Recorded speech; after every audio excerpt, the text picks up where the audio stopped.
All right. Well, I hope that everybody's having a good day so far. A few items. Remember the double angle identity quiz retake. You have until Monday. If you would like to retake that exam or quiz, excuse me, you just need the assignment double angles turned in before that. So you have today after school. Remember, there's no tutorials on Fridays. Monday is a school holiday, so Tuesday will be the last day. A week from today, we're looking for our first exam on Thursday, the 21st.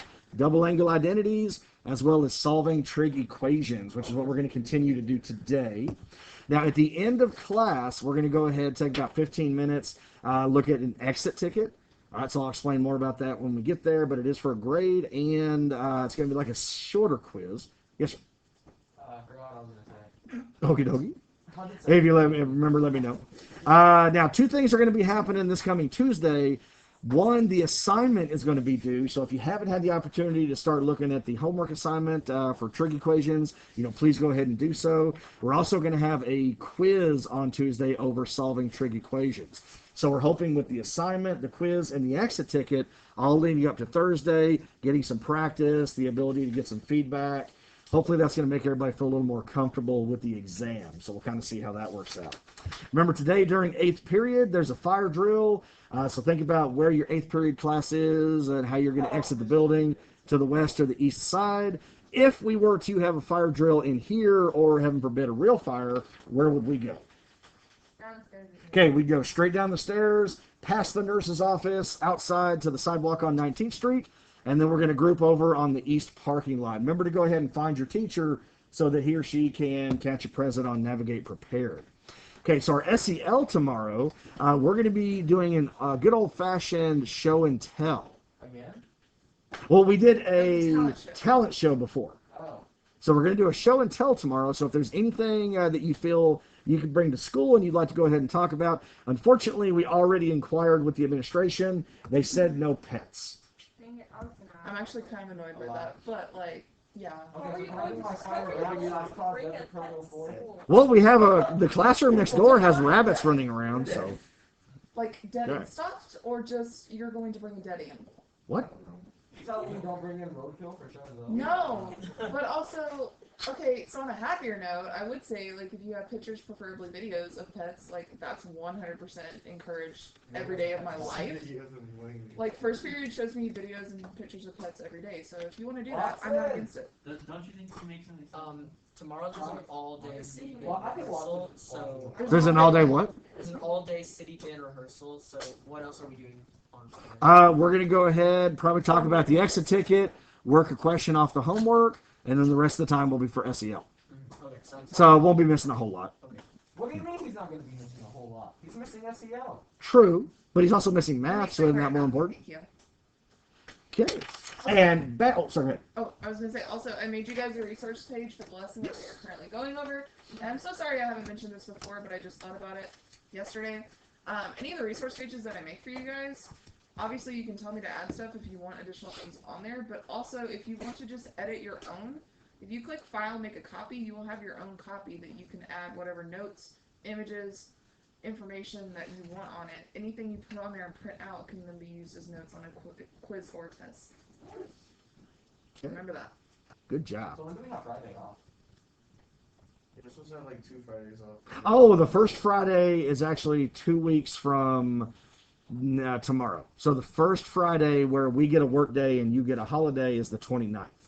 We're supposed to have 3 days of no classes. Supposed to have 3 days. At Tech. and Oh, really? I don't know if we get to honor those So you're going Huh. to be here on Wednesday? for this month. For this month, you're going to be here on Wednesday. Yeah, probably. Right. It's the 40. Badges. Everybody got your badge on? Do you have your badge on? My badge is always on. Get you see my bling too. And cell phones. Let's go ahead and put those to the side. We do not need those. Mr. West, your badge is faded. I don't think that's you. It is really faded, but you can still see that handsome gentleman right there. Devin, are you really you? Head shaped like an egg. What? Oh, is this still scanning? I'm sorry? Is the barcode still there? Still... Oh yeah, it still works. It still allows me in the building. So still have a job. Hey. All right. So we've been talking this week about how to solve trigonometric equations. So equations that have a trig expression. And the majority of what we've been doing so far is to just isolate the trig function and then run through our four-step process. Step one being to isolate the trig function. We did that in numbers 1 through 6. Then step two, based on the sign of what I have, whether it's positive or negative, we use that information, and all students take calculus to help me determine in what quadrants I'm going to draw a triangle. Okay, that's step two. In step three, we take the ratio and we label the sides of the triangle so that we can determine, is it a 45, 45, 90 or a 30, 60, 90. Okay, once that's done, then we go ahead and use the triangles to get our solutions. We always rotate from standard position. Now, as far as the instructions go, if you're asked to solve on an interval from 0 to 2 pi, you're simply going to put your radian measures. Whatever makes the equation true and nothing else, the exact solutions. Now, for every equation, if there is a solution, there are typically going to be an infinite number of solutions. So if you're asked to find all solutions, meaning you're not given an interval, that's when you're going to write an expression that would give you all of the coterminal angles. So in that instance, you're either going to add 2 pi n or pi n to each of your radian measures. If your equation is including cosine, sine, secant, or cosecant, you're going to add 2 pi n. If it involves tangent or cotangent, then you're going to go ahead and add pi n, because we're talking about the periods of those respective graphs. Now, what we started doing in the past couple of days, in fact, well, it was yesterday, in fact, we started looking at equations where we can't simply go ahead and isolate a trig function. So we have a couple of other strategies or ways that we could go ahead and approach these. One was factoring. So we saw several problems where we were able to get everything to one side and factor out a common factor, whatever that may be. And we also used the zero product property. And then I believe we got here, we started talking about a problem where if factoring is also not an option, replace part of the equation with an identity. So think about all those identities that we've been talking about for a very long time. All of those are fair game.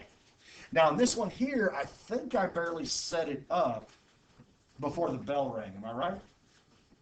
No, you solved this one. Did we? I think so. It was like Did we get all the way through number 9? no, it was like 0 or no, it was like pi, 2 pi, 3. Or no solution. Was it 5th period? I could have sworn it was 3rd period that we didn't get through this problem. Yeah, I'm pretty sure we got through yesterday. We did? Okay, then I'm going to go ahead and run with what you guys are saying. So you'll notice in this one, just to be on the safe side, there's no way to isolate just one of the two trig functions that I have. Factoring is not going to work with the current equation. So what we did, we focused on sine squared because we recognize that as part of one of our more common identities, a Pythagorean identity. We know that sine squared of x plus cosine squared of x equals 1. So we replaced sine squared of x with 1 minus cosine squared. And see, that gave me an equation with the same trig function, and it allowed me to go ahead and factor and go ahead and apply the zero product property. Remember, the zero product property simply states that if two items are multiplied and the result is 0, one of those two original items has to be 0. So that's why we go ahead and take the two items in the product, negative cosine of x, 2 cosine of x plus 1, and we set them each equal to 0 and go ahead and solve. Now, did we want to go ahead? I don't have these solved up here.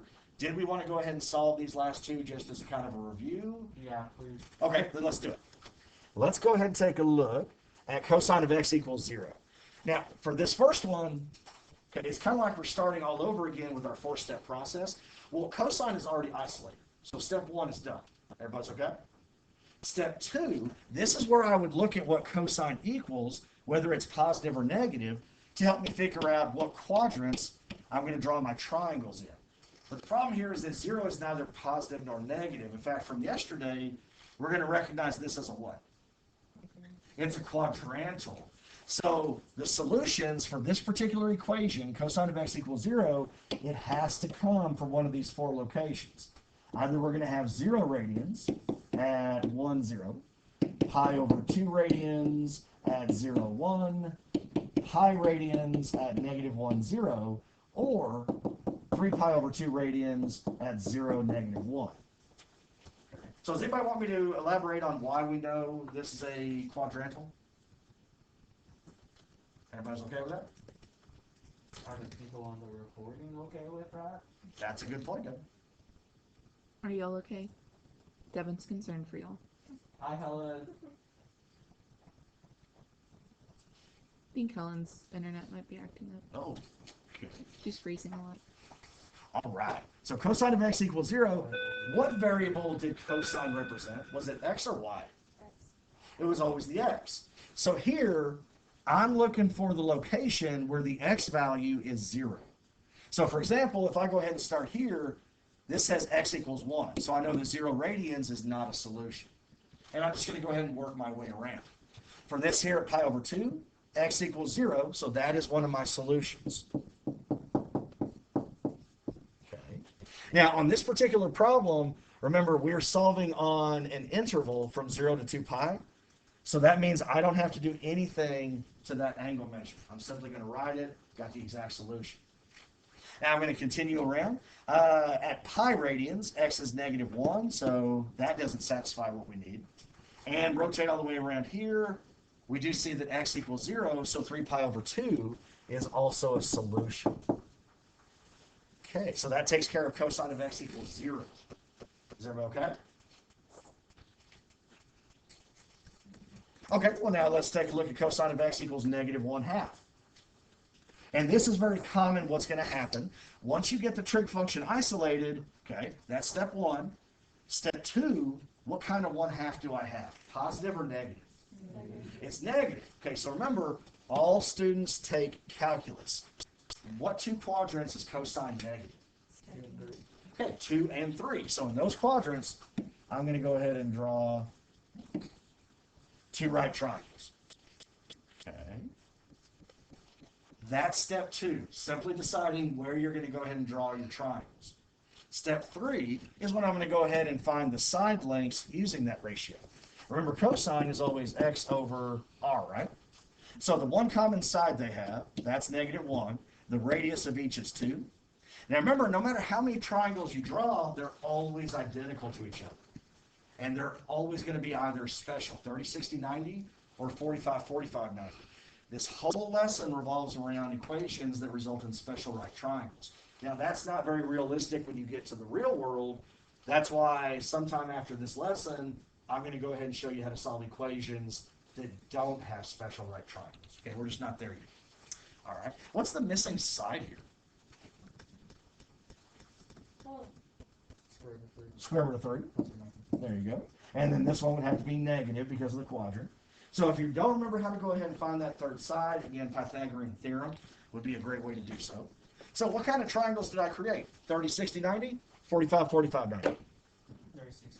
These are 30, 60, 90. Now this reference angle right here, it is 60 degrees. Now how do I know that's 60 and not 30? There you go. 60 degrees has to be across from the larger leg. 30 is across from the shorter leg. Okay? So because this is 60 and the triangles are identical, I know this is 60 degrees as well. Step 3 is done. Okay, we've labeled the side lengths and we know what type of triangles they are. Step 4, this is where we're going to get our solutions. Okay? This is not a quadrantal because I was able to create the triangles, so we're going to rotate from standard position. Remember, that's the positive x-axis. So I'm going to go ahead and rotate counterclockwise until I hit a hypotenuse of each of those triangles. So it looks like I rotated 120 degrees before I hit my first hypotenuse. Okay. Now I'm going to go ahead and do that again a second time for the second hypotenuse. How far did I rotate there? That's 240. But what are we asking you to do with your answers? Yeah, make sure they're in radians. Okay. Again, this is something I like to do. I like to go ahead and write them as degrees in my diagram, and then I go ahead and convert them. What's 120 as a radian measure? 2 pi over 3. And what about 240? 4 pi over 3. So on one revolution from 0 to 2 pi, there are 4 radian measures, 4 solutions that'll make this original equation true. Bless you. Okay. Dash distribution. Are we not gonna add 2 plus 2 pi? All right, now remember, if we're solving on an interval, I want the exact solutions. Now, had the problem said, like number 6, all solutions, then I would be adding 2 pi n or pi n based on my trig function. Okay, so with an interval, don't need to go ahead and do that. All right. Now, we've been solving these equations for several days now. What I want to go ahead and do now for the next 2 problems, I'm not going to focus so much on solving them. I want to go ahead and help you with a strategy that's going to allow you to solve. We're going to work on factoring for a second. Hello. What's this? Oh. Okay, this is good boy. Dang, one student knows $36? That's a lot of badges. Okay, let's go ahead and take a look at our next problem. We can't say it out loud. Is that just for in this class? Or is that Well, for- apparently what they're doing is for third period today, every third period class, anybody who has an outstanding balance for the badges, they're going to go ahead and pass these out. Yikes. Okay, when it's like Okay. going on 2 pages, bless your heart. All right, so numbers 10 and 11, I want to look at what we call quadratic trigonometric equations. You're going to notice these are in the form of ax squared plus bx plus c is equal to 0, the standard form of a quadratic. So we want to go ahead and factor it just like you used to do in Algebra 2. We're going to go ahead and end up with 2 binomial expressions.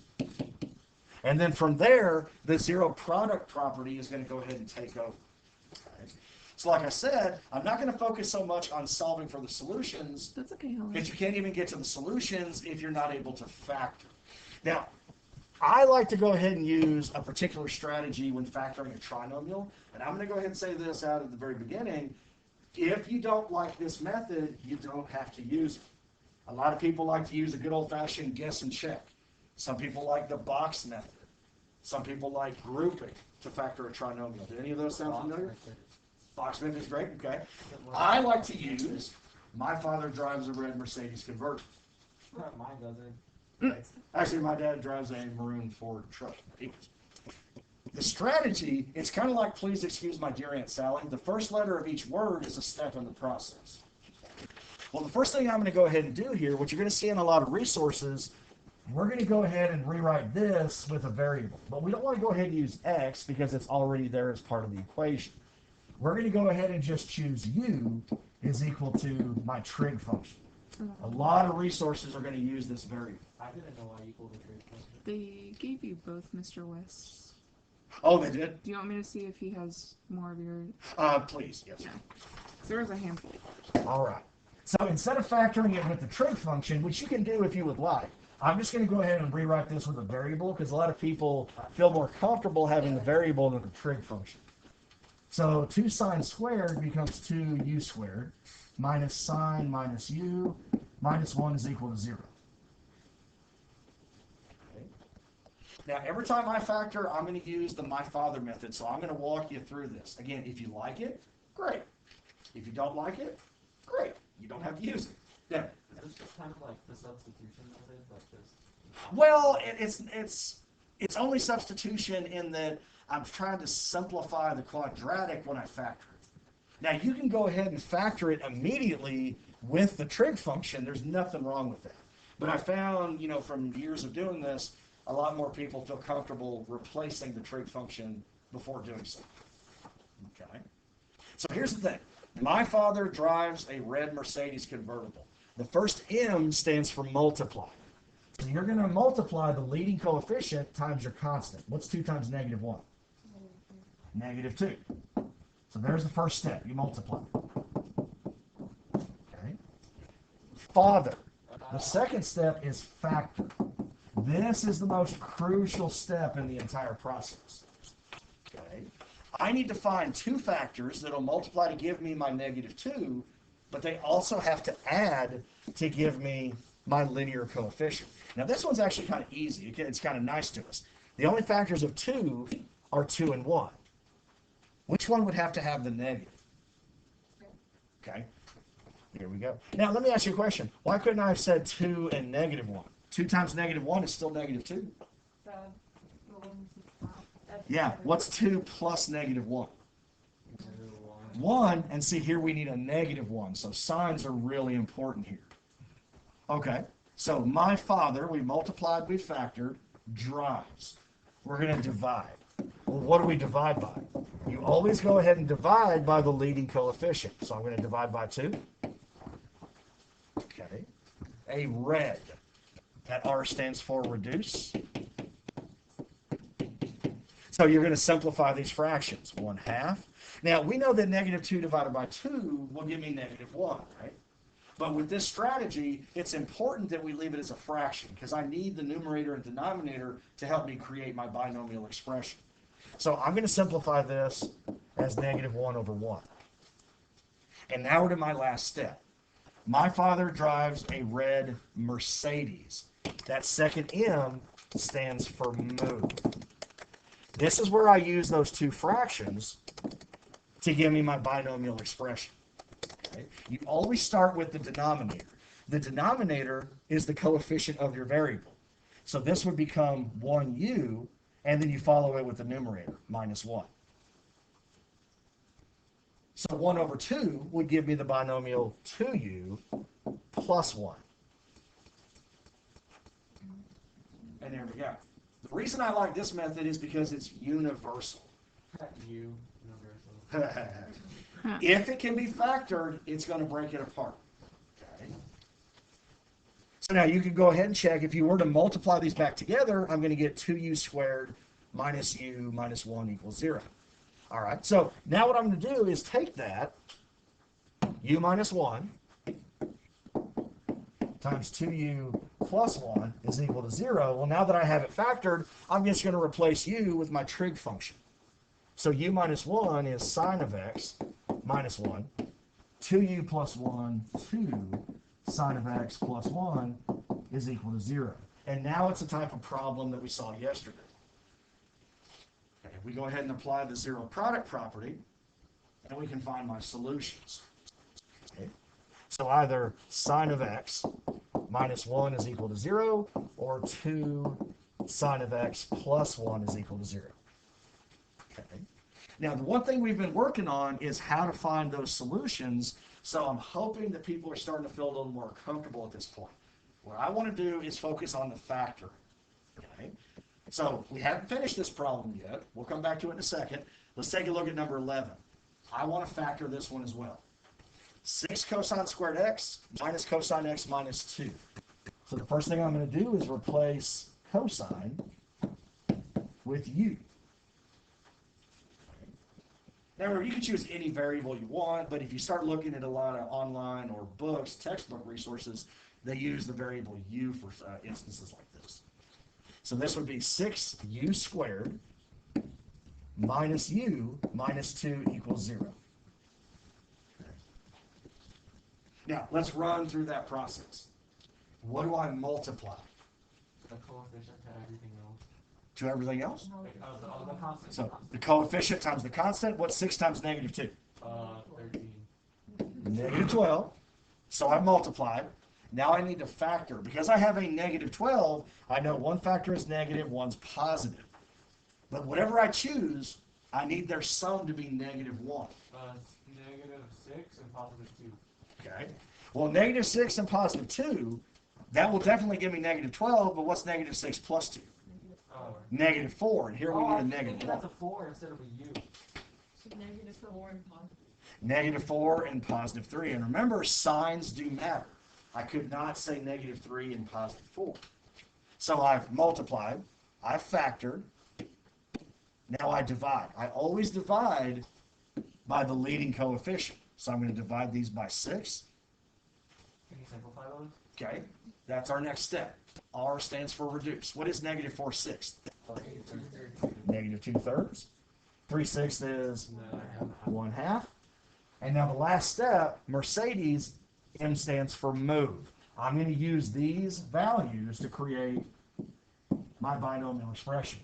Now, what would this first one be? -2u plus 3 or 3u minus 2?